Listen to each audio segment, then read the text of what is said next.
Okay, I'd like to welcome everybody to the Town of Shelby work session. Just a reminder, this is a work session, for information for the town board members. So we will not be having any public comment or any questions. There will be, our meeting next week. I believe we have some of the same information coming at us, and we will be having a public hearing on this, at which time the public can ask questions and get more information. I guess we have Borrego and MRB about the wind project. And you got the floor.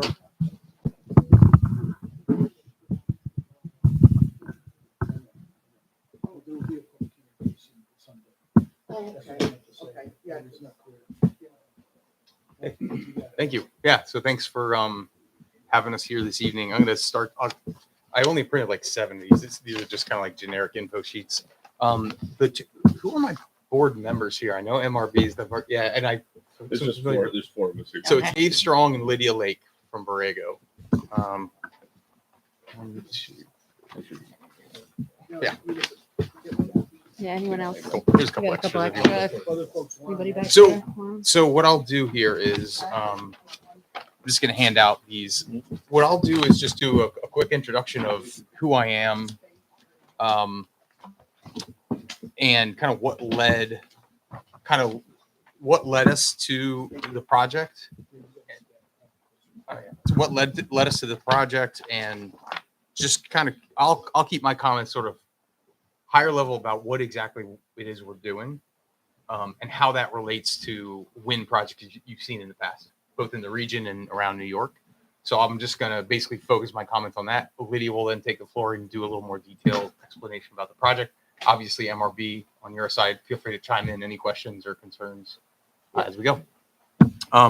So first off, my name is Dave Strong. I got into the wind industry in 2004. I actually moved to upstate New York, and I would work for large wind farms installing meteorological towers, testing the wind, and that was the precursor to a larger wind farm development. I actually got out of that business and started to install small wind turbines for farmers, for schools, and for businesses directly powering the facilities. And that's really what I did for about 10 years in New York, Massachusetts, New Hampshire, Delaware, all the way out to the Midwest. So I actually installed turbines, what's called behind the meter, to directly power facilities. So that's my wind background. I did install large turbines. When I say large, I mean 300 to 400 foot towers and the long blades that you've seen, large wind turbines. So, but I would do 1 or 2 at a time, and that's generally what we are here for. This proposed project has nothing to do with wind farms whatsoever. It's a community wind project, which is important in a couple different ways. The first way it's important is the electricity is injected locally into the grid. It is not exported and transmitted out of the region. It is stays local. And it actually, by law, the Public Service Commission mandates that the utilities keep it within the utility zone. So this is our utility zone. The electricity would stay here. I believe these projects are really important. I'm a longtime renewable energy person. I actually did solar for about 5 years. Now I'm back to wind over the last 3 years. And I really think it's important that we tangibly make benefits right size for every community. In some communities, it's a better fit to do 1 or 2 wind turbines rather than a wind farm. So just to reiterate, this is nothing to do with any wind farms in the region. This is not a wind farm. This is a 2-turbine local community project. The slide deck here, I'm just going to go through very quickly because it just outlines some of the things I said.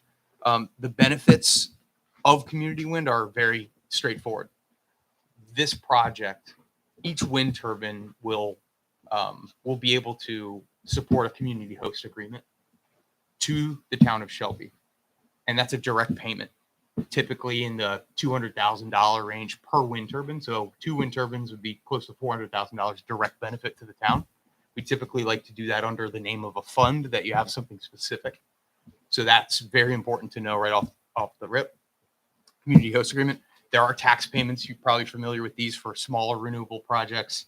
like these, the tax payments will be beneficial to the town of Shelby, although it's not a huge amount.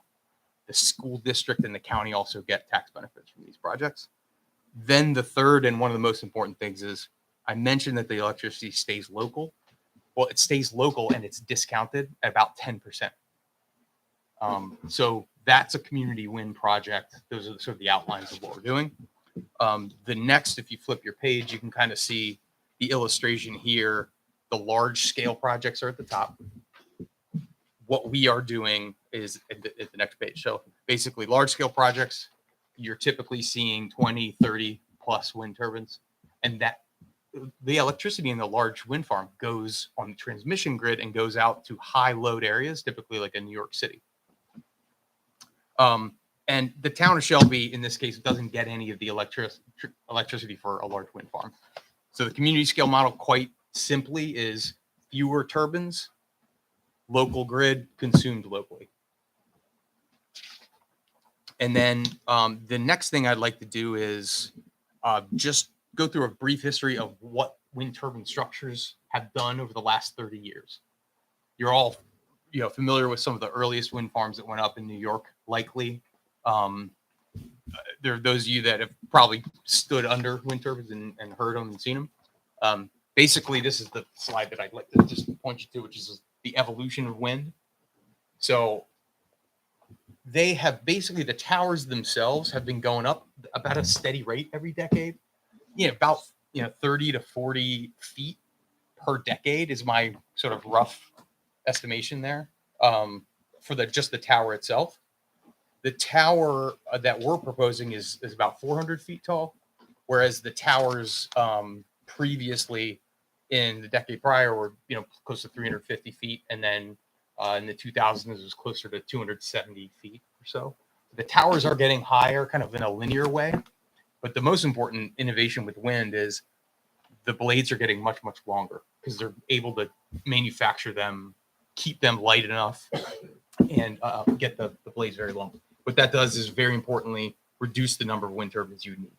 So today, the proposed project is 2 turbines. They're roughly 5 megawatts, 4.3 megawatts each. 20 years ago, you would have had to do 10 wind turbines to do the same amount of electricity. And you don't, and it's such a smaller footprint when you do these 2 turbines. So that's just a kind of a quick primer on like the evolution of wind. The most important thing I think about these larger wind turbines is that they're quieter. The blades spin a lot slower. So the RPMs on these machines are typically about 8 RPMs ranges, but 8 RPMs is about standard. You're talking 400 feet to the tip of the blade? Nope, 400 feet to the top of the tower. Blade itself, 240 feet or so. So if you stretch 640, 650. Yep. Now the ones, I believe, in Barry are even taller, but we are not looking at those. We are looking at what I just kind of outlined to you and what's on the plans, which is 120 meter hub height, which is close to 400 feet to the top of the tower. And again, the blades are 240 or so. Did I miss anything up there? No. Okay, it's just me. Yeah. One of the ones in Sheldon, down in Sheldon's here, are they So 400 with the those are right like smack in the middle. Yeah, so those are like I put the Met Towers up for those too. That's about that range. You see here I have 2 megawatt, 15 RPM. That's about that range. I think Sheldon is actually 1.5 megawatt wind turbines, but relatively speaking, it's about the same. Again, those towers are 300 and probably 320 feet for those towers. Yeah, 320 feet, and then blades, 100 and about 100 feet long, 120 feet long. So the technology really is in the blades and the controls. So that's just the really the most important thing is, from my perspective, is just giving you a quick understanding of the evolution of wind, why they've gotten a little bit taller, and down at the bottom here, last slide, really is most important. This is my direct contact. Feel free to contact me anytime. Obviously, we're going to be meeting next week as well. If anyone has any questions, we do have a landing page set up. It's just goborregoenergy.com/Shelby.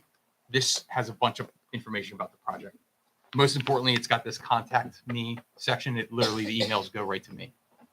The reason we put this together is to try to meet people where they are, which is online. Most people are online these days. And so we put this website together, and we'll use that as a place to put project information. Everything we do will be exactly in line with what's provided to the town. So this is just more access to the same information, and we'll use that as a way to communicate and just provide a place for folks to come ask questions at any time. So that's important. Is there a way to send that digitally to the town so the town might be able to post it So for the public? Charlene tells us what to do. We will jump. Be great, and then we can just link it right in there. I think that'd be important for the community engagement. Yeah, that's a great idea. Yeah. And we sent that big, huge package to you guys a few weeks ago, and we can add all of those links to that page too. So then you can like digitally look at it, search for things. Like I know I am just like everything on the computer personally. So yeah. I like Yeah. that. Yeah. For plans, big sets are nice, but yeah, all of those ancillary studies can be uploaded on that, and that'll be easy reference, especially if we need to update anything. It'll be easy to keep that updated. Great. Yeah. So we'll plan to make sure that the website our website has all that information as well. So, and then just to end and then pass it to Lydia, I think I do like to do what we say at this company. What we do is trust and transparency. And I know that sounds kind of cheesy sometimes, but in the spirit of that, I want you to know how I got here and how I got to this property, which is in late 2019, I did what I do, which is I try to find good sites. And I found I look for large parcels in windy areas near 3-phase electricity, and I send letters. And I probably sent 50 letters to landowners in and around Shelby. I got some responses. Some folks called back, some don't. That's just the nature of the game. And I actually didn't get a call back, I don't think from you guys, but I did knock on your door because they have a really ideal site. The property we're looking at has a really ideal site with respect to, of course, the wind, the proximity to 3-phase, and also that although it's agriculturally used with wind turbines, we don't take up a lot of agricultural, we don't impact agricultural operations much. So I actually knew that it would probably be an ideal site because of that. So that's basically how I go find sites, is I look from the top down and I send letters, and then I drive around and knock on doors and speak with folks. And that's exactly how I came here. So it's a long intro. And again, thanks for, yeah, please. Any other sites in the town that you're interested in? Or any? No, only because of the electricity lines. They are full. So with our 2 turbines, it fills the lines up fully on the grid. So, I mentioned that large projects go to the transmission lines and they go to large loads. Transmission typically has a lot more room to put new generation on. These smaller lines, these local lines, which we have to plug into, they get filled up pretty quickly. So with these 2 projects, there's no more room. Once there's no room on the lines, we stop prospecting, we stop looking. Is that one, the solar just out east of town that's coming to our substation too? That's part of the factor.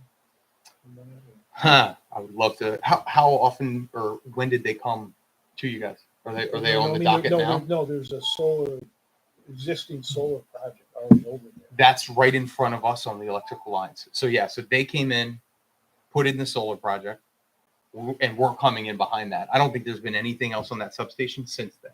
That's the one that Baker. Yeah. Well, how about there's a set of power lines that come off the main tension line, feeds Medina. There's no possibility of anything up on the escarpment. It's all open. As a matter of fact, it's across the creek from Jeff's place. And, So if I'm looking down at Jeff's place, are you talking east or you're talking east? to the east? Waterworks Road. It's interesting. If you're interested in them, and I'm happy Well, to I'm say just, just informationally, like National Grid, obviously our utility, they have to make this information public. So everything I'm saying to you, there's a site you jump on and I can show you. It looks like they have the little blue squares where the substation is, and then they spider web out the we call them feeders. So what I'm saying is the spider web that emanates out right just from east of Medina, they're all red. They're totally full, and that's because of us. We're the last ones in the door. So are there other places to the east? Yeah, I am not actively doing any projects east of here, from here to where I live, which is just outside of Rochester. We've got 1,100 acres. Yeah, Martin Road.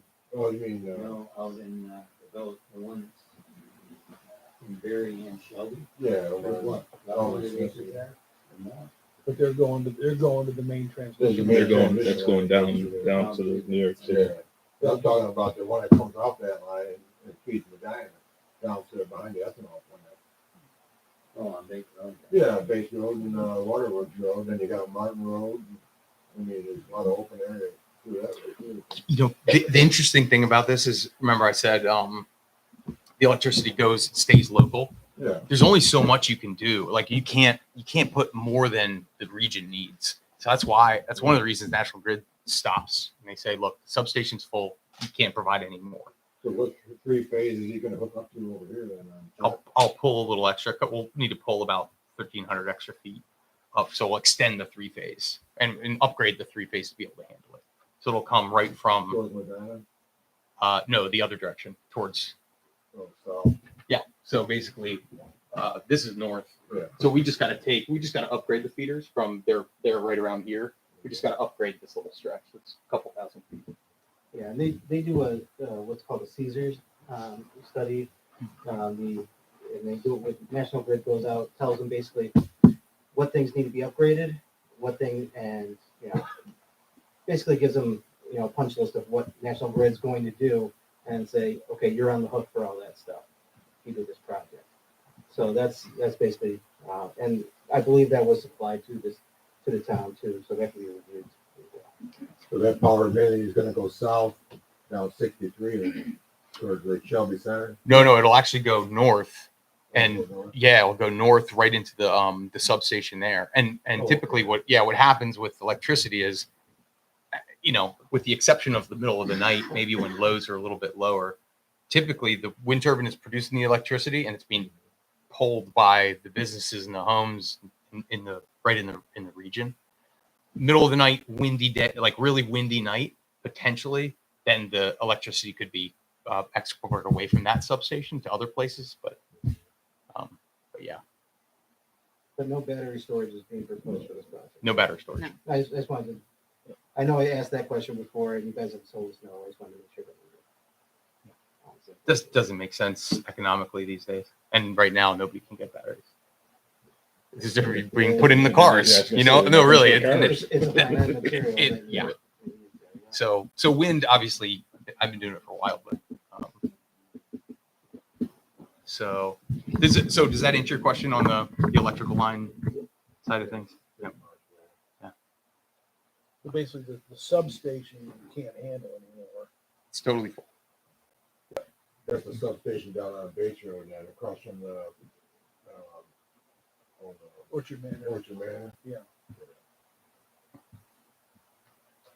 So, So I do have one question. I know I keep it's been brought up multiple times, and but you guys are saying that the height of what you're proposing is basically what the industry standard is at this point.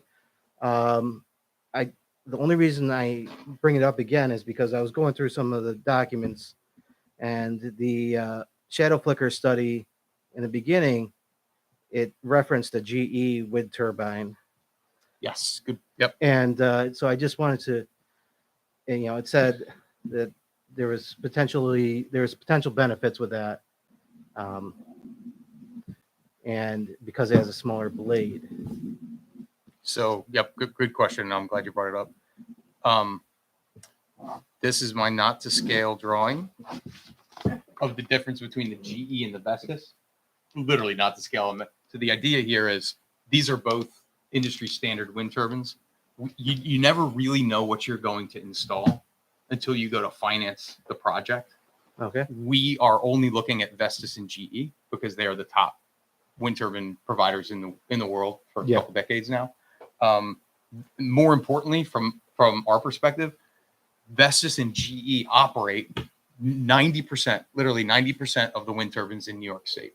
So when you are doing a wind project, you have to have qualified people on call to be able to make sure these things are operating properly. These two manufacturers do it.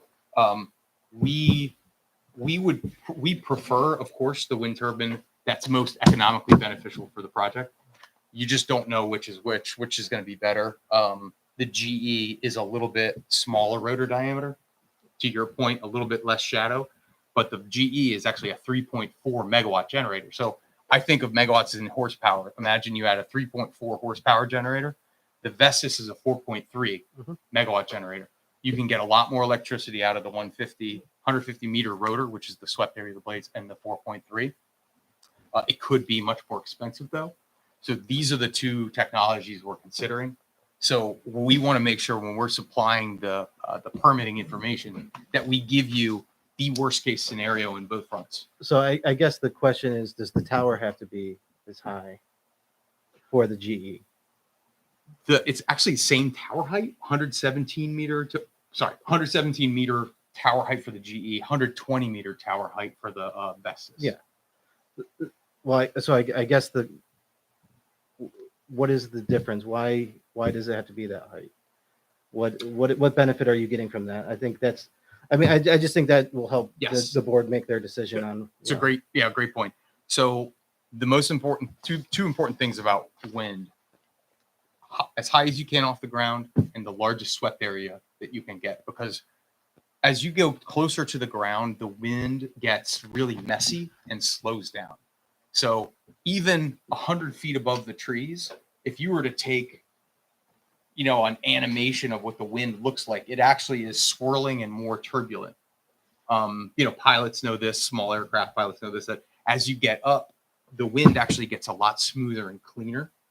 So for instance, a project, if we were to, if you were to chop these turbines down, which GE and Vestas don't let you do that, but if you were able to chop them down and pull them down, not only would you get probably 30 to 40% less electricity, which would kill the project and not be viable, but the wind turbine itself would actually get mechanical wear and tear that they are not designed for. Understood. Okay. Thank you. Yep. Absolutely. But I'm glad you brought that up because the application package can get confusing, but this is actually quite simple. This is the Vestas. It's the tallest and largest. So that's what we want to make sure we're clear about permitting from a size perspective. The GE is a little bit louder than the Vestas. So that's in the sound study. And the GE obviously is a little bit smaller. So the shadow impact is a little bit less. So when you look through the thing, what was the reapplication? Was it done with both of those in a study, or was Correct. It done with both of them? Yeah. So the studies for the noise and for the flicker study did both of them. Okay. And it did point out that while both of them are within normal and acceptable limits for the sound, that the GE actually is, a couple decimal points of, louder, but they're both within very acceptable ranges. And on the plan set, it is the Vestas model, just to be clear, the taller one, right? Yeah. Now, could you guys provide a simple single page manufacturer cut sheet for both, or at least one? Yeah, okay, if we didn't send it already, we definitely can for both Vestas and GE. We might have already sent the Vestas one, but maybe not the GE one. Well, I guess with the Vestas one that I saw, it just had it didn't really have the specifications. It had only the sound information along with it. So Okay, if you could just double check that. I mean, that I just think it would help us make sure that we're understanding yep, what is being asked of us. yes, absolutely. Thank you. Any other specific questions before maybe Lydia just does Yeah, I an can do it. overview? Brief site overview if you want. Okay, so this is our, I'll try to back this up a little bit so you can see it. Sorry, that's your stand. Yeah, a little That's wobbly. my fault. All right. So this is South Gravel Road right here. This is the subject parcel, this darker line here. This is an active apple orchard. The access road, it comes in directly off of South Gravel Road. It is 20 feet wide. And then we turn up north here, and this is the first turbine. This is the turnaround here. The turnaround is temporary. It's for during construction, so that will be taken out. The turbine itself is represented by that tiny little dot. This is the blade laydown area when the trucks come in. And then down here is turbine 2. Same layout, turnaround, lay down here. This is a construction area that we blocked off for that. Pretty simple. Over here is the interconnection detail. So we're trenching over to this in the corner here. We do have some wetlands in the southwest corner here, but we're avoiding those by having the turbines over here. We are 500 feet from the property line from here. I believe we're over 2,000 feet from the nearest residence. Well, yeah, you probably should be using the mic. Oh, sorry. So sorry. Okay. Do you want me to start over? Yeah. Start singing a song.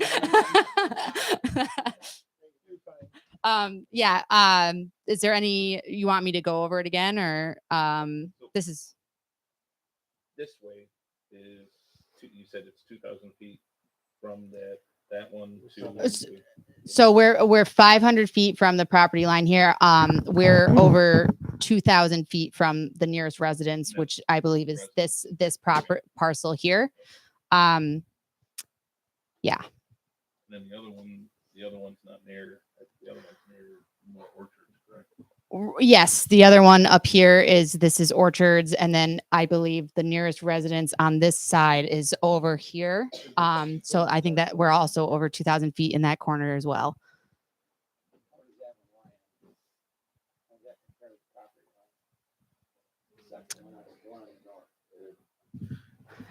Yeah, the property line is here.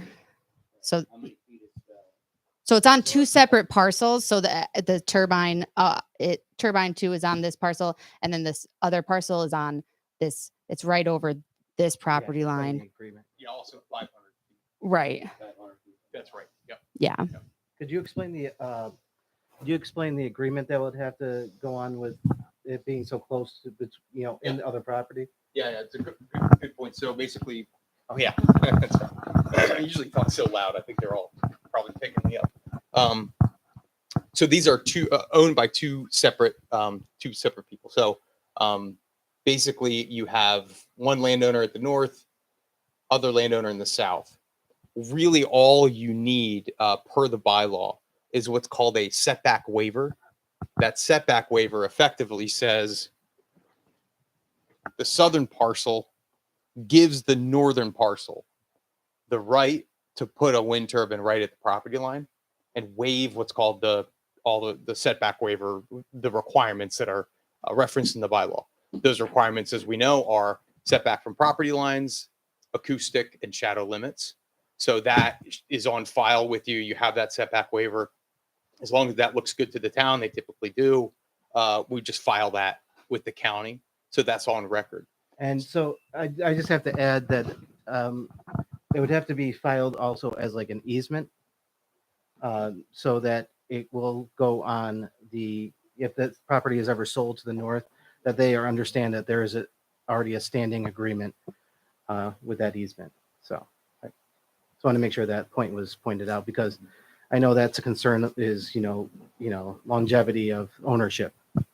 That one, the one to the bottom of the map, you said it's 500 feet from the property? Yep, that's right. So you really need an easement from the south too, or no? Not per the existing bylaw. Isn't there a fall zone? You're You're up 600 feet, tip of the blade or more. Yep. So typically what we see is that, you know, towns vary in their bylaw requirements. Some have these hard setbacks, which are we've seen as little as 300 feet, 400 feet, 500 feet. Some have a multiple of the tip height, 1, 1.1, 1.5. It varies. These are agricultural activities down here, open farmland. And, you know, in the very rare times turbines have come down, they generally collapse. They don't tilt all the way over. Well, we just put a cell tower up a year ago. We had to have a fall zone for the height of the. Yeah. So you won't need a fall zone for that. That's right. Yep. And in my experience, and you're right with that observation.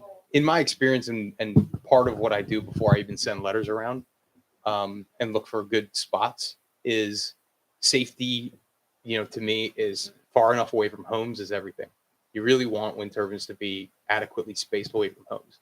From that perspective, being over 2,000 feet, especially with the level of acoustics on these larger wind turbines, slower blades, they have really come a long way in the last 2 decades. So the Sheldon projects, as a for example, are much louder than these turbines would be with respect to getting close to a home. So I know we're within the town's bylaw requirements on acoustics. I think we're actually exceeding them. So they're actually quieter than they need to be. But the reason I bring that up is to me, occupied residence setbacks are the most important thing with respect to safety, and actual setbacks vary greatly. I think the bylaw is 1,500 feet from any residence, so we're close on that. Yeah, and I just want to make a point of clarification too, that the bylaws, you know, give the setbacks. There is a special use permit requirement for this. So if there are some things that the town board does want to see, you know, added or better defined, that can be requested as well. I just ask that you be transparent about those things, not try to just perk them up towards the end of the review portion. So if, you know, definitely taking all this information today, see if there is any information that you would like them to provide, additional safety measures, better defined. So those are kind of things that we should be thinking about when it comes to the special use permit section of this review. And as you were saying that, I think it is important to maybe give you more of the why behind where we are, and not necessarily go into too many specifics. So, in my experience, the best place for a wind turbine is straight in the middle of the parcel, as far away from homes as you can get. Every time. When you have 2 wind turbines that are in proximity to each other, you have to have a careful eye on what's called wake effect. Wake effect, as we all know, wind comes from the west, right? Here, nine times out of 10, when it's windy, you can feel the wind coming from the west. So if you stick a wind turbine and then you stick another wind turbine downwind from that wind turbine, that actually causes a lot of turbulence, and that wind turbine that's downwind has the tendency to not actually live as long as it should. GE and Vestas they've been doing this for a long time. They would never sell you a wind turbine if you're too close, particularly with respect to that westerly wind. So I was pointing to the west. On the map, this is the west. So I mean the wind basically comes in this direction. So as you can imagine, the best thing to do is to space your wind turbines north-south rather than east-west. And that's exactly what we had to do. And I appreciate the town's patience in having us resubmit. The reason we did that is the wind turbine vendors said you quite literally cannot orient them in that manner. You show them where it was gonna. It was going to be back here, one here and one here. And the problem is that the wind ended up being almost right in line with those turbines. So this shift over here was intended to actually, still want the separation, to actually align them better north-south. And so again, I always start with homes. So what I do is take the closest house here, and I pull. You can imagine you pull a circle, like a radius of 2,000 feet, and then I make it red, like a big red circle. And I made a big red circle here. And then we have to do 2 wind turbines, so you can start to see how these are like meticulously placed to be as far as we can from homes within the bylaw and safely spread apart with respect to long-term operation of the turbines. So, and I could talk about wind all day. So more questions, please. What's the reason why it doesn't fall under the New York State and the federal mandate? It's a great question. And the answer is because you have home rule.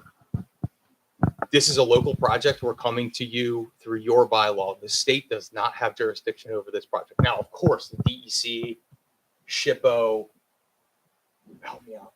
I'm missing acronyms. Yeah, FAA. Yeah, FAA. Yeah. Nice, Dan. Yes, I step pardon. Yeah. Yeah.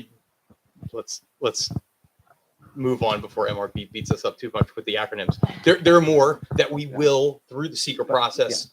Obviously, we will be consulting, but this is not. There's been a lot of headlines over the last 5-10 years about the state mandating these goals, and actually through what's called the ORES siting board, actually managing that and allowing towns a little bit of participation and comment, but effectively the state takes control. That is not what this is. This is we are coming to the town and only to the town.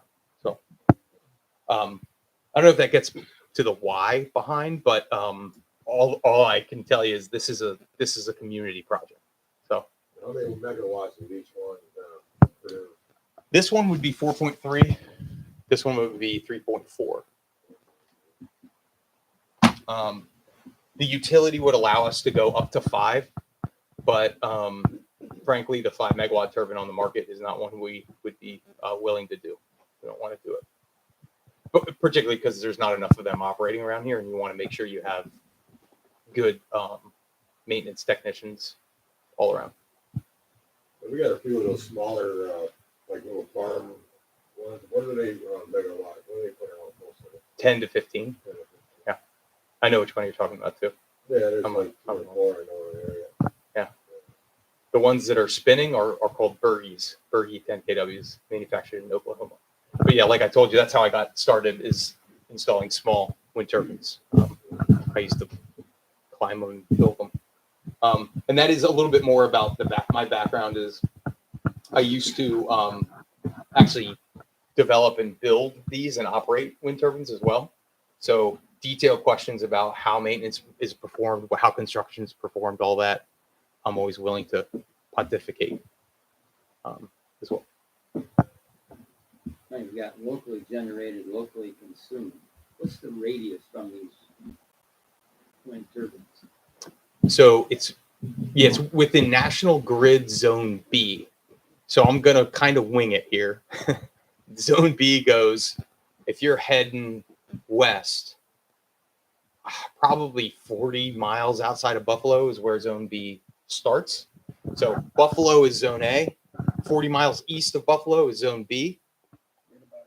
Yeah, right about here. And then Zone B goes over into the eastern side of Rochester, and then kind of like makes a little squiggle. Not quite as far south as Batavia, and that's the utility zone. And that the electricity sort of by law doesn't leave that area, but as I explained to you, physically the electricity will likely stay right on this side of the substation. That's local, because at that substation where I wish I could just point to it right now, over there, substation over there, every light bulb that's on in town, including the industrial loads, I believe, unless they're getting fed with the high voltage stuff, including the businesses, are all consuming electricity right now from that substation. So what that means is when the wind power hits that substation, the wind power doesn't leave the substation, it just goes right back into the local grid. So I think all of this is like electrical engineering, like accounting, but at the end of the day, this is by law has to be community consumption. Now, these turbines will be feeding the substation, along with the one Baker's solar. Exactly. Yes. Yep. So, and as a for instance, there was a reference to that large solar, 1,100 acres. Yeah. That's a different universe of electricity. That's high voltage. That's where the state comes in. Yeah. These are different.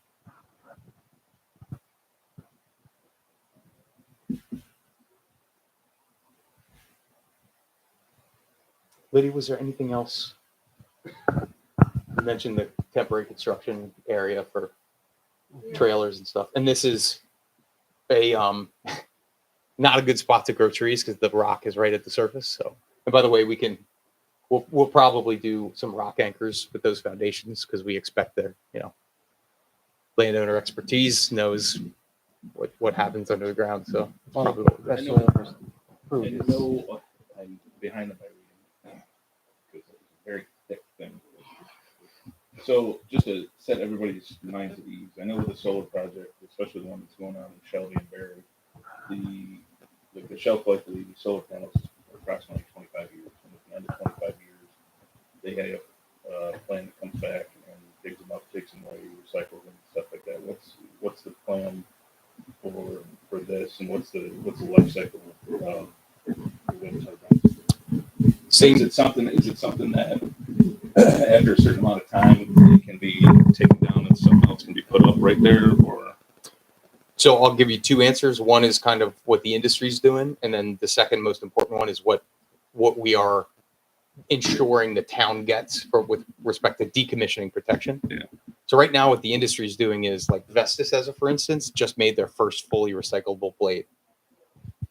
There's been stuff in the press about old wind turbines being decommissioned and they put the blades in a giant pile.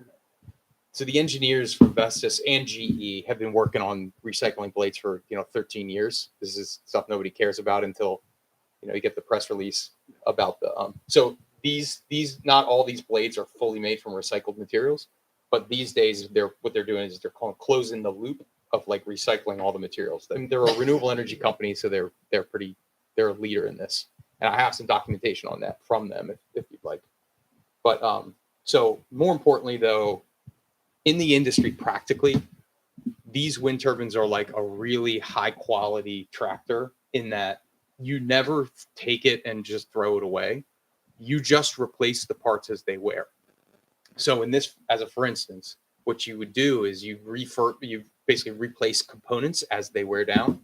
The engineering life for these is, I think they're designed for like 25 years maximum engineering loads, but you can extend the life of them and you inspect the blades and make sure there are no wear and tear, and you can just keep running them.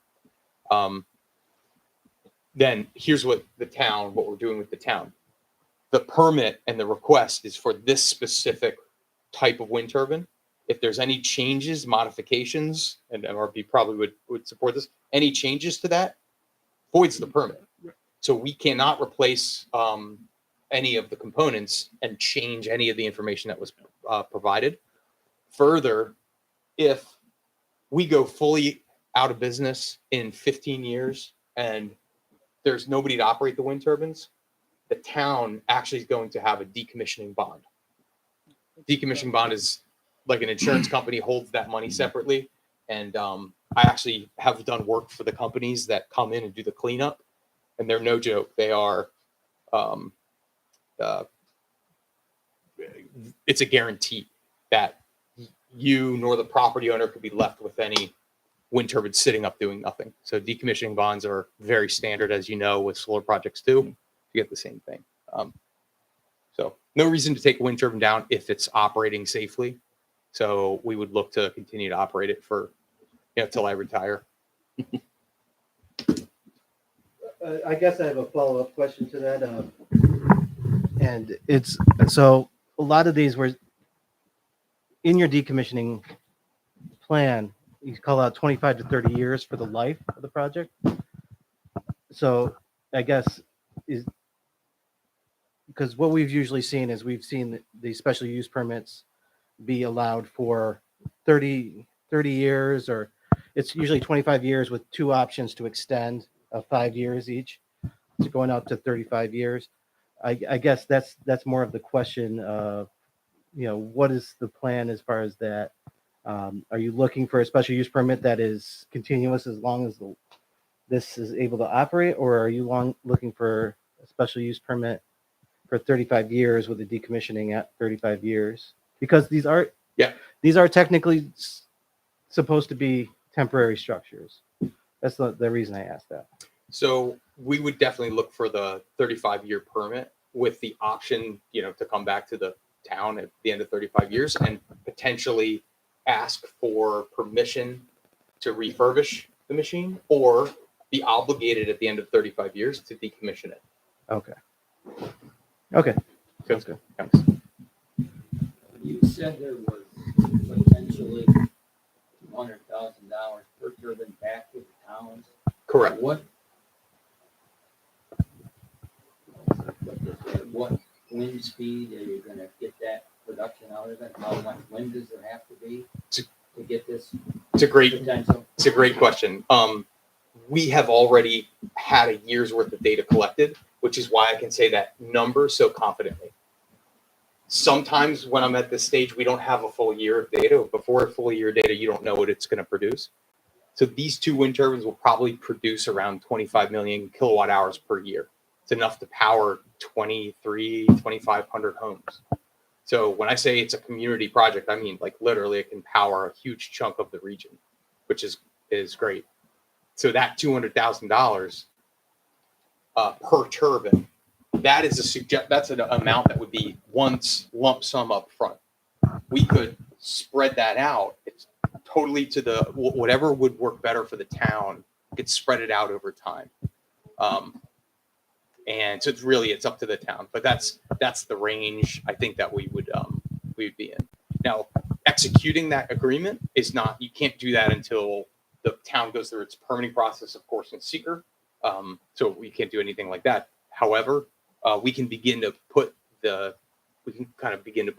agreement out for review, and we can talk about the details if you'd like. But I don't know if that answers your question, but that's how we know we can provide that much, just because we know about how much electricity they will produce. And it's not a variable amount. We can guarantee that. And in fact, we prefer that, to have a very straightforward amount that we know we're going to be paying over the years, or a very straightforward amount we know at commercial operation date, which is when the blades start to turn.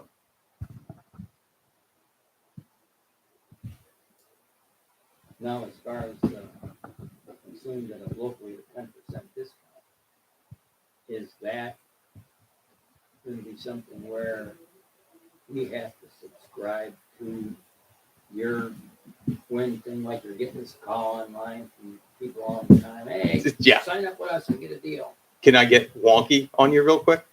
Can we get nerdy with policy? Okay, I'm just going to go there. To answer your question, yes. Someone would today, right now, someone has to sign up. So you have to raise your hand. And by the way, I would do it if I were you. This is, and I would do it for solar. I'm saying do it for solar. Who cares? You just save 10%, and it's very straightforward. So that's how the rules are today. Nobody can be forced to take electricity from these projects at a discount. I would if I were you. Now, the Public Service Commission is changing the rules on that, and they are giving the town the ability to pass a bylaw that says everybody in our town is going to get this discounted electricity unless they opt out. So that's called the opt-out program. It's in the works. Everybody in the industry, like me, is really rooting for this because I think people like to save money. And I also think people don't want to go online and click 6 buttons on someone they never know and, pick up the phone or respond to mail. So I'm actually one of the people who throws the stuff in the mail in the trash. So I understand, but hopefully when that hits, when that rule hits, there are a couple companies that help towns do that. We wouldn't help the town do that directly. I would just give you a name, and they would come here and they would try to tell you to do this opt-out program and basically give the benefit to the local town electricity bill paying members in Shelby. So I hope to be able to send you that, but for now, people have to opt in, and businesses as well, businesses and residences. And this is not a compounding thing. So say there's a solar project trying to do the same thing. You don't get 10% from each, do you? No, you don't. Okay, I just want to make sure that's clear. Yep.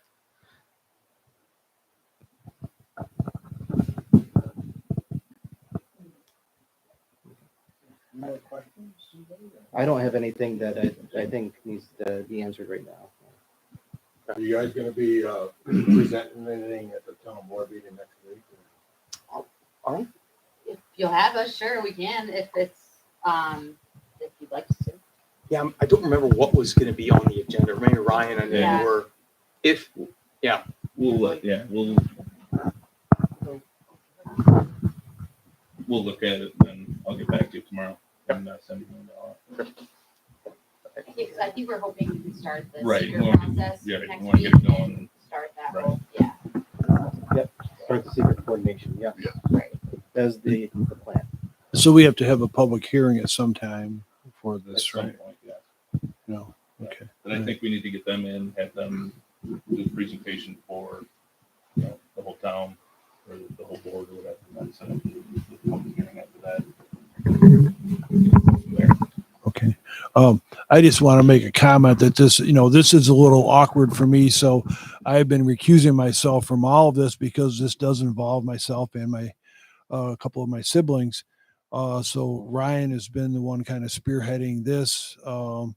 Further awkwardness, those other projects talked about involve relatives of mine, not by design, but they wound up having the Berry Solar project and all the other stuff going on that involves other family members of mine. So I guess it's what you get when you're a landowner, or But anyway, and also the stamp plan is involving my sisters. So we've had all kinds of fun recusals that I have to do. So just a disclaimer there for the masses, I guess. So any more questions, anybody? Or John, you got anything? Or yeah. Now, you came to the town a while ago, 5 years ago. 29, it was late 2019, and that's when I was here to get the Met Tower permitted. So that's when I actually started on the project. So you plan on making, I'm sure you're gonna make money on it. Was there an agreement? Yeah, when the blades spin is when I was there get. an agreement with the town on, these companies paying all these attorney fees that the town's gonna have to pay? Was there an agreement? That you guys pay the attorney fees for this town? I know we're putting money in an escrow. Mhm. I hope there shouldn't be attorney fees that are significant at all for this, just because we're not doing anything unusual with respect to what's allowed by law, et cetera. How's that for an elegant answer? I hope not. I think that most of the stuff so far has been taken care of taken out of the escrow account and used from there. So it hasn't been, we haven't paid anything. So the taxpayer didn't have to look for anything? No. They shouldn't. No. And just to be clear, all the MRV bills, we have an escrow set up, and it should be drawn from there. Yep. Yeah, this is actually very important. Nobody should feel like there's anything being taken. In fact, this is a benefit through and through. Community members with a discount. Pilot agreement makes sure tax benefits go to the school district, the county, and the town. And there's a community host agreement, which is the most important thing for the town. Right. And we're paying the technical bills. Yeah. So.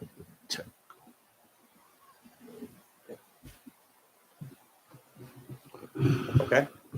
Okay, anybody? Coordinate with Yes. you, Ryan, Yes. on next week. Cool. Yeah, we'll plan to be here. Yeah. Okay. I would say so. Okay, and I think these guys have to scoot to other meetings possibly. So I know. Does the board have any questions for MRB Group right now while I'm here regarding this review process? I think so. We do anticipate having another letter before the meeting. We do anticipate, and it's more of a full technical review. Our goal is to point out everything that we recommend right off the bat. Let the board take on our recommendations. Again, MRB only makes recommendations and follows the town code. So the board has final review of it, has final say. So just take all those recommendations into account, look through them. I know that the applicant will respond to them.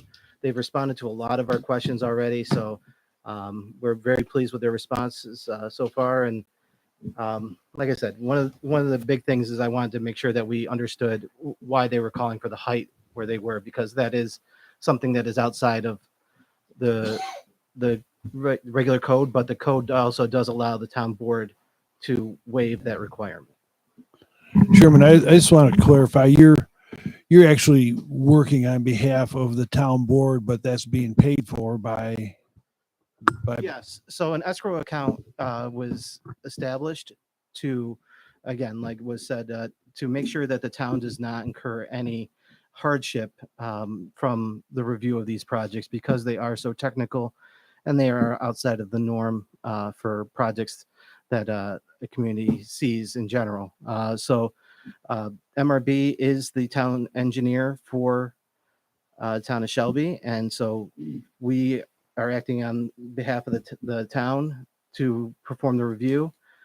And what our review for this project is being billed out of is that escrow fund that was established before bills started coming in.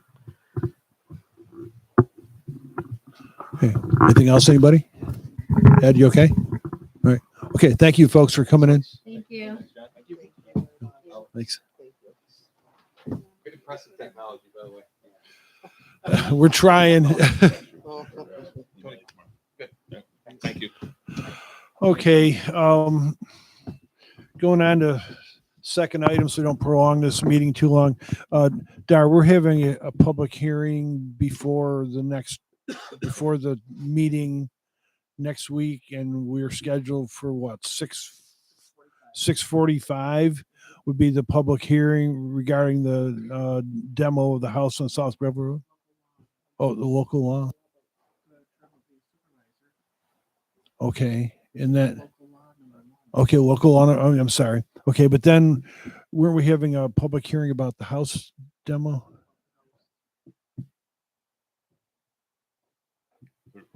I think we were planning on doing that at 6:30 before the meeting. I thought we already had it in the paper. No, I didn't put anything in unless the zoning did it. I didn't. But I think I put in the paper was for the local law number 1, 2022 for the increase in the supervisor term. And that's was scheduled for 6:45 on Tuesday with the board meeting immediately after. Okay, we'll have to check on that and see for, I don't know, we probably can't get it in time for No, that, it but wouldn't be in time because Thursday is the deadline for Sunday penny saver, and our meeting is Tuesday night, so we would not have time to put that in the paper. yeah, okay. Well, I may have made a mistake on that. It's entirely possible. Other thing, I'd spoken to Joe and Steven at CHPC about, we pretty much got our cyber policy set to go, but I asked them to review what we have in our employee handbook to make sure anything we would be adding from the cyber policy wouldn't be in conflict with what's already in the employee handbook, or, it would be redundant or would contradict each other. So that's just so you guys know what's going on with that. But I would think we'd probably wait until maybe later in the year and possibly do revisions to the employee handbook, and we could do it at that time.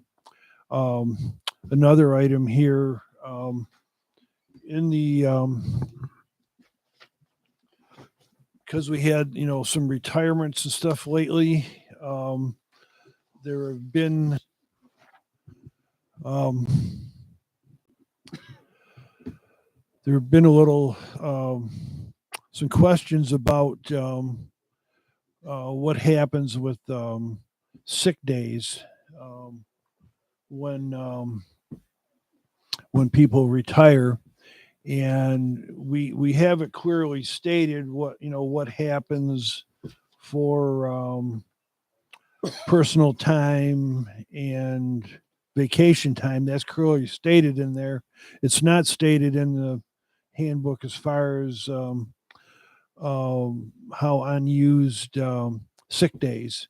And what our attorney had told us that if it's not stated in there by state law, it is that you do not pay it out. And we have not been doing that, but I think we should probably consider changing, making a revision in the handbook so that's clear and there's no confusion about that. If you look, You just want to revise it to say you don't want to pay it.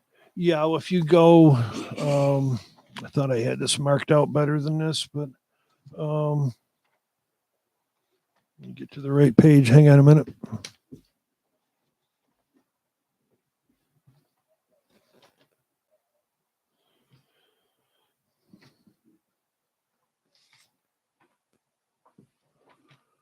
Okay. So like the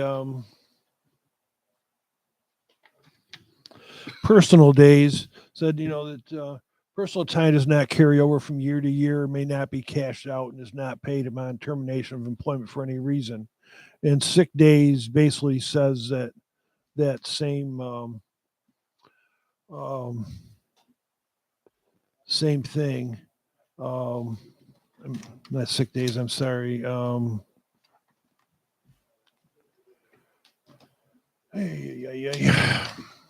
Had this all laid out really well. Personal days and oh goodness.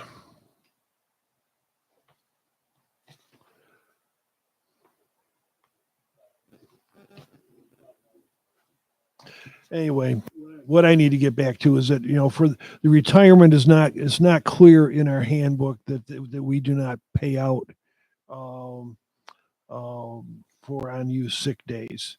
What can happen is that the employee can use those unused days to increase their time of service for pension effects, but the fact that we're not that we're not paying out, so we just need to get that in there so it's like the other two sections, so it's not a question every time somebody changes employment or leaves or something. Okay. Okay, shared services agreement. Am I wrong? Did Lori think she was doing time off? I had discussion with her. I don't believe so. What happened? She had like 116 days, and that would enable her to have almost half a year more of credit towards her retirement from the state.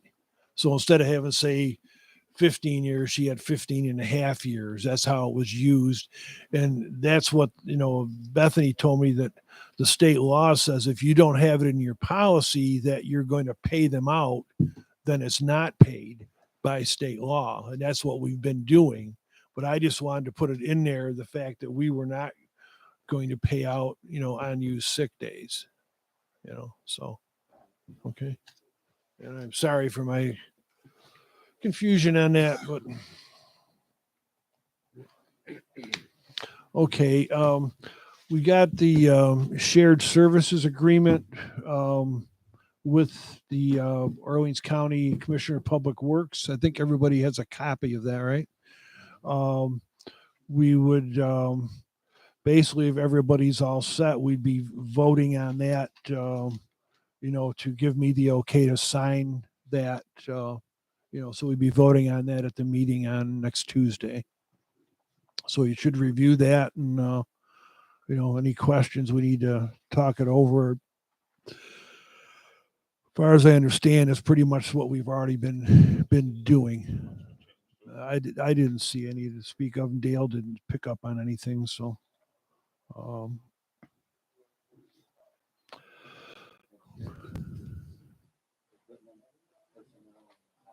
Yeah, and it kind of you need, if you had a chance to read it, John, you need to probably to get a handle on it. But basically, it's trying to be equitable, that when if we send some trucks to them, that we get something kind of back in return, and it's not like they're sitting there with a little pen marking every time. It's more, well, we send a couple trucks over for a couple days and we get a couple trucks back at some time. It's kind of this is a formal agreement, but realistically it's a little more loosely enforced. And I know we do the similar thing with the other towns and also the village. It's kind of they help us when we need it, we help them when they need it, and everybody doesn't have to have all the equipment, like like that thing they use for the water vaults or whatever, where they can pull stuff out.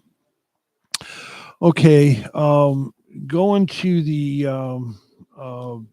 bank audit, and this is for the 2020 bank review, and I would think we're going to need some kind of a motion, because if you remember, we talked about that we were not having to have board members audit individual people because we hire auditors to do that, but we should be responding to the what the management letters say.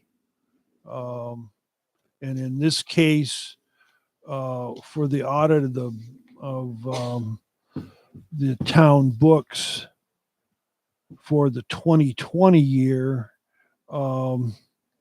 there one thing that was found was a deficiency, was that bank reconciliations were not being done. Now we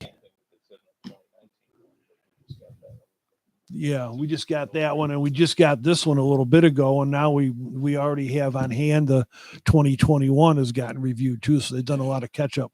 But what we Jeff, did, 2021 won't be reviewed until probably the summer, because they have to finish the year in order to do the books. So that 2020 is correct, was the last one that was done. So that would have been audited last summer, 2021, summer and fall that was audited. And then we got the findings of that. So the 2021 audit will not be done until this year, because the year has to be completed before they can audit that. So that's the most current one we've got. well, yeah, but we're in 2022 now, Right. but 2021, they already sent me a report that they already had it pretty much done. They haven't done mine yet. Not till summer. I don't know. That's It's but always like the next year. yeah, but we were trying to get after them. But anyway, bank reconciliations, the actions we've taken, we're working on reducing the number of accounts, the bank accounts we have. We don't need so many, and also Miranda has been doing a monthly reconciliation of all the accounts, and that's been happening since middle of last year. The other finding that they said was a deficiency was on the budget adjustments. And this was something that I just learned because I finally, after with COVID and all that, I finally got a chance to take a town accounting course. And if we have a budget line that is looking like it's going to go over, we as a board should be moving funds around within the allowable accounts to make sure that no account is overdrawn. Just a simple bookkeeping thing, but it's something I didn't realize we could do. I thought that all had to happen at year end, but that's not the case. We could, if we got to August and saw some account was being, going to be used up for whatever reason, we could move money from appropriate area to cover that. So those things are pretty much set as far as I understand. For those, so we would need to, pass a resolution about that. Any questions, anybody? Okay. I guess just, to clarify, since we're doing live streaming, as I understand it, Dar, your responsibility is then, like right now, you don't need to take any minutes for the work sessions, but during the regular meetings, you need to record any motions that were passed and who voted, what way and what that, and that's really all that Does the discussion needs. with the board when they're voting on something. I don't think you would have to do that. I don't think so, because as I understand it, because now that everything is out there and is available to be looked up, it's not like somebody's going to come back to the minutes to try to figure out what was talked about, because even like So just tonight, motions. yeah, just motion as far as, and if you feel more comfortable, check with Bethany about that to be sure that I'm we're fine all in just the doing same. motions. Yeah, because I think it's, It'll make my easier life for everybody. easier. Yeah, for sure. Oh. Just put a link at the bottom of the thing to send it to the. It's already on the website. I know, but I'm saying if you go to the town minutes, right, and then right at the bottom, you can just put a link right on the bottom. It'll take you right to the meeting. It's right on the pop Is up. there? Yeah. Okay. Right on Yeah. the pop up. It just says YouTube, and that you hit that, and there's all the dates. It's real Right- simple. right where the Yeah. meeting You have to show us is at. how it goes. So, It's right on the whole pop up. Just the minute you go on, there's a pop up that comes on. It says in blue. It's highlighted. It says YouTube. You click on that, and it brings you to all YouTubes. okay. All right. So Okay. Another thing that came up with Candy retiring, she and Dan had conversation with me about her possibly working part time, like a couple days a month until the end of the year. Dan, and Candy both felt that there were some paperwork issues that might be a little beyond what he would be able to handle. So that's, I guess we're going to put a motion forth to, do that if you guys think that's appropriate. Yeah, right now she works what, 2 days a week. 2 days a week. Up until Well, yeah, she 30th. was, which was like 8 days. So this will be down to 2 days. And, I'd asked Bethany about a resolution for that, to make sure that it was just, definitely part-time and, That's not even part time. yeah, not even part-time. No. Yeah. So, okay. Now, you're keeping her on to help Dan.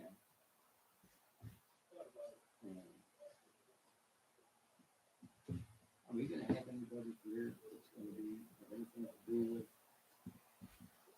the code enforcement or anything? We're not gonna have anybody here after that, it's gonna be all digital, right? As I understand it, yeah, it would all be on them. Yeah. It'll all be on them. We're gonna have to take and send them. Anybody comes in here, we're gonna have to send them, but then how do we get the money that is ours collected from them? We're gonna have to figure that out. We have building permits that I worry about that are going to have to be paid for. So Mhm. people are going to be going back and forth to go see the code enforcement officer, getting the building permits done, coming back to us with the money because we have to record that the day that it's done. Yeah. Cause I assumed that the guy wasn't in with that interview and stuff, John, but the guy was going to be here a couple days a week. He was going to actually be here. I don't know, they were talking last, they were talking, sounds like he was gonna be his home base, he was gonna drop in. Okay. Well, that's something, we definitely need to.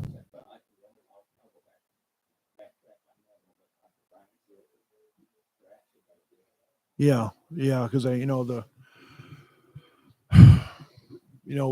was, I guess it was probably, good for us that, Dan was being shared service, but he was housed here. Now the guy's is going to be on his shoes on the other foot where the code officer is going to be housed at Ridgeway. So it may be a little harder for us going forward, but we had, but yeah, we definitely need to look at that. So,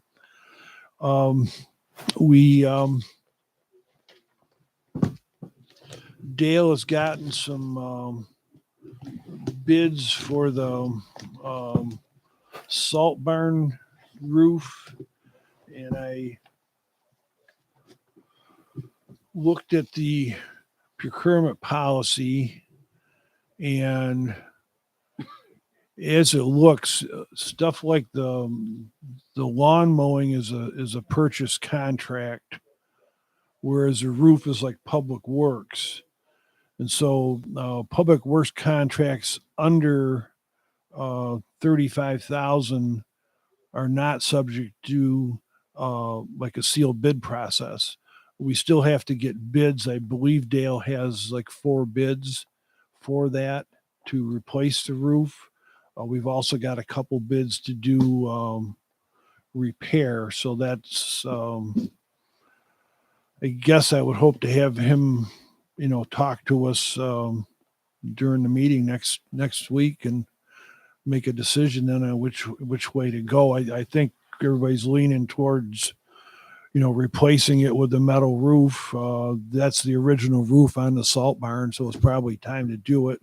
I know the 3 of the bids are really close to each other. The other bid is like $18,000 more, so I'd say they're probably out. But I think we've definitely done our our job as far as. How people put in bid from coming up from Shelby.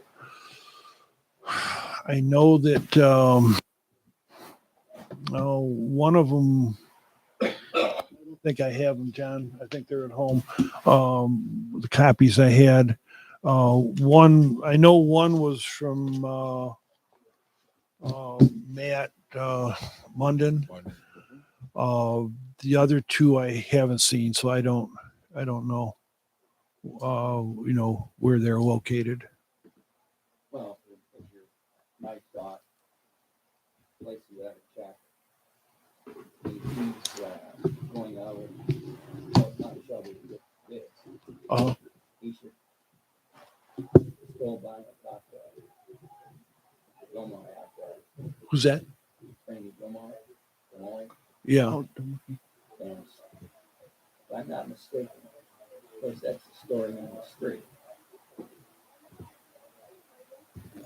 The story on the street was he said 40 bandits going out there and doing it on the building. So, possibly get a hold of the same outfit. Okay. Come give us a bid. If we're gonna go out with this on the Chevy, let's go out and actively see it. Yeah. This outfit might be a place to. Okay. That barn turned out, that barn turned out. Where was that at? Edwards Road. Yeah. Big building. It's a barn right next to the road. You can't miss it. Yeah. I don't think there's any requirement that we have to stay within the town of Shelby. I mean, it would be nice. That's why I asked the question. If we had gone a nice tube, Yeah. if we go outside, let's really actively see better. I can talk to Dale. I think that I know that one of the things that had to happen was that we had to that anybody that bid had to be paying their help at going rate. So I know that was one thing that there was, I think, one bid that the people weren't doing that, so that one got excluded. State prevailing wage. Yeah, state prevailing wage, that we have to do that. Yeah, which that drives the cost up, but that's that's the rules. So yeah, I'll check on that, John, and try to have all this together for next week. Okay, another thing that came up right now, the highway pay periods are kind of weird. They run from midweek to midweek, and now that the guys have agreed to it and they like it, most of the year they work 5 8-hour days, and then this time of year they go to 4 10-hour days, and that appears everybody is very pleased with that, but that does give some issues in the weeks when they were changing over. So kind of want to look into possibly changing the pay period, to be from Monday to Friday, and that would make what you guys have too, right? No, ours is Tuesday to Monday. Tuesday to And Monday. I would rather have it be Monday to Friday also, but ours starts on Tuesday and it goes for 2 weeks and it ends on Monday. Is there any reason for that? Do you know of? I've been That's the way asking. It's always been. I hate that. I hate hearing that. Answer. Yeah, I know. Well, I would propose that we would, as long as there's no good reasons found, that we just put everybody on a Monday to Friday, and then the checks would we'd have to. I know there's something within the the labor law that you've got to have the check so many days after the end of the pay period, which would probably be like maybe Wednesday or Tuesday or Wednesday of the following week. I know that I give my stuff to Miranda on Monday, the last day, Yeah. And then on usually Wednesday, she's giving me my stub for my deposit. And on Thursday, the guys, well, actually, the guys get their checks on Wednesday too, but they can't cash them until Thursday. Yeah. Okay. Well, I guess we look into doing that if everybody's okay with that. I'm very Changing fine it with to Monday to Friday, and then probably having the paychecks be on Tuesday or Wednesday, because you'd have to have a couple of days to process payroll. Is So that gonna require a change in their contract? I don't believe so. Just on 40 hours. Yeah, but I will. I don't believe it would, but I will check that. We just have to find out about that last day, like if that Monday, and then I don't know how that would work with. Well, we might have to Because- do is have one short check just to get everything in sync, and then we would go to that. But Right. I think it would just make it simpler if everybody was on that. I But, would like that. okay, so has anybody got anything else to? That's a work session, 6:30. Well, I was wondering about changing that, but I guess John, you were thinking we should just stick with the Tuesday, even Seeing this advertised, and that's what we committed to. Oh. It really. Yeah. Doesn't really work bad. I mean, you get a little noise from this one, a little noise there. yeah. I settled her down. Somebody was not happy with the court case. I think she had a little bit too much. You know, She you really was didn't a little want- high. you really Wouldn't didn't doubt want to disrupt our meeting. Yeah. Okay. And everybody's still okay with the time. That's what we had advertised time too. So okay. Mhm. All right. All right. Okay. So I guess we're Just say one thing. sure. We're having trouble with the mail. If the cars are in our side parking lot where the mailbox is, and I know when they gave us the mailbox, they said nobody is to be parking in the way of the mail truck because they can't back up, and that thing is wide. So, anyways, they said as long as there is nobody in the parking lot where they can get a good swing to get in, they can leave us our mail. Well, it was one day there was no mail. I thought that's weird. So Daddy called the post office and they said, well, we couldn't get into the driveway. So we didn't get mail that day. So I went to the post office and picked it up. I think it was that day. Well, then just the other day, they couldn't drop the mail off either because now, and I know Miranda had said she saw somebody stop the truck and then actually walk it over to the mailbox one time. So I guess that the thing is that it's really got to be cleaned out good for the mails to get in.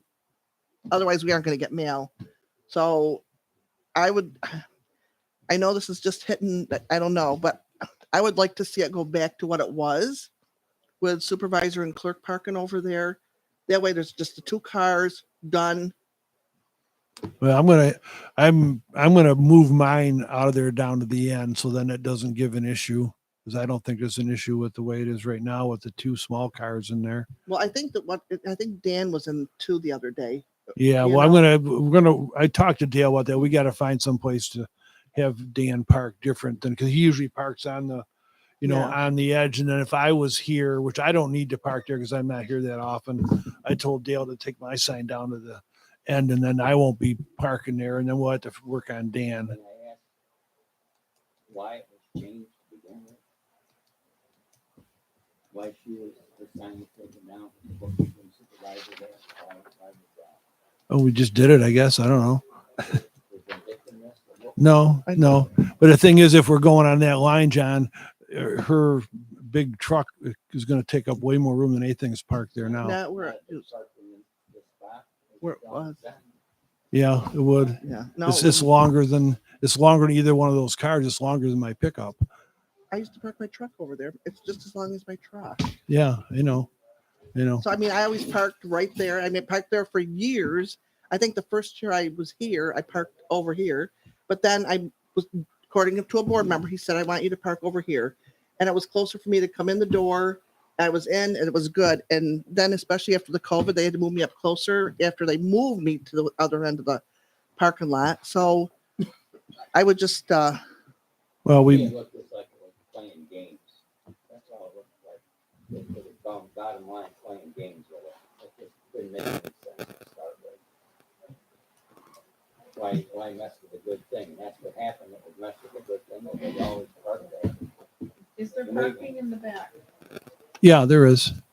And there's been nothing but a whole go through it ever since it was done, so they went back to square one.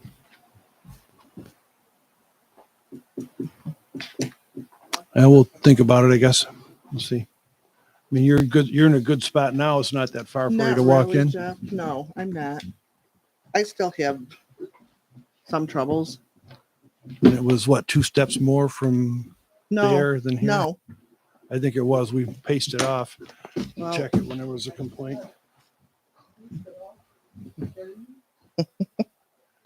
well, Because there was a complaint, so we checked, we looked into it, and who complained? you did. You complained that you were moved out of the I know, spot. that's my complaint. I was moved out of where I've been for all these years. And I mean, I used to come here and be at night going home, and then you gotta walk out in the front. It was easier just to walk out, jump in my car, and I'd be there. You know, if it just, it was. Okay. So. Okay, anything else, anybody? Okay, I guess we're all done.